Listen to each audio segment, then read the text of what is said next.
Senator Bonny Khalwale lectures Samidoh for not being able to manage his two wives, saying that polygamy is not for boys. Kwa hivyo nimechini na Holy J. Subscribe to Holy J. Holy J TV. Are you holy?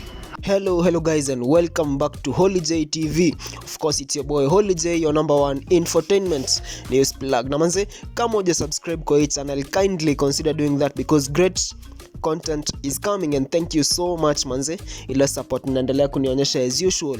I salute you guys. So kumekuwa historia Karen Nyamu, unajua by now, unaijua yote, na jana tuliona pale hivyo waliweza kutafuta Senator Bonny Khalwale who is also in Dubai, na wakati walipatana tuliona the bullfighter Bonny Khalwale aliweza kupost pale hivyo story ku lecture Samidoh about what happened. Kumbuka Karen Nyamu ni colleague wa Bonny Khalwale kwa sababu wote ni senators na wanakutana pale hivyo parliament, and so Bonny Khalwale alitetea Karen Nyamu akisema that she is a good woman na the only thing yenye inamkosea ni mapenzi yake kwa Samidoh, yet Samidoh is just a boy na hawezi weza kumanage two wives. In that post yenye ili raise a lot of reactions pale mtandaoni, the senator seemed to be lying on one side ya Karen Nyamu, yet angali side ya Samidoh na the damage that might have been caused pale hivyo kwa ile event through Karen Nyamu kuja kuharibu hiyo event. Na watu pale hivyo wakakuwa na many reactions, wengine wakisema that Karen Nyamu angefaa kuwa careful considering the fact that she is a respected honorable member of the Senate in the country, na kuenda cause dramas kama hizo ana expose our dirty linen to the world. Now, let me read for you what Bonny Khalwale exactly said in that post.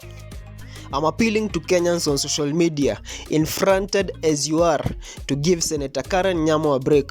Here is a young woman who loves her man, but unfortunately the guy has no idea how to manage his wives. He ought to apologize to his ineptitude on matters family. He is to blame.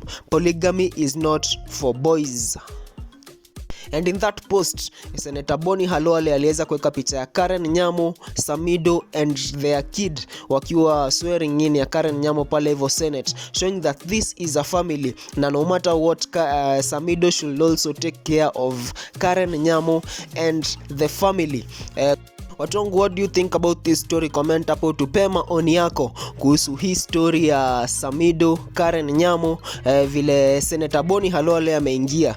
Tuendelee kusubscribe, like, share, comment. Tunaendelea kusonga vizuri. In the meantime, it's been your boy Holy J, and adios. I'm gonna see you guys in the next video.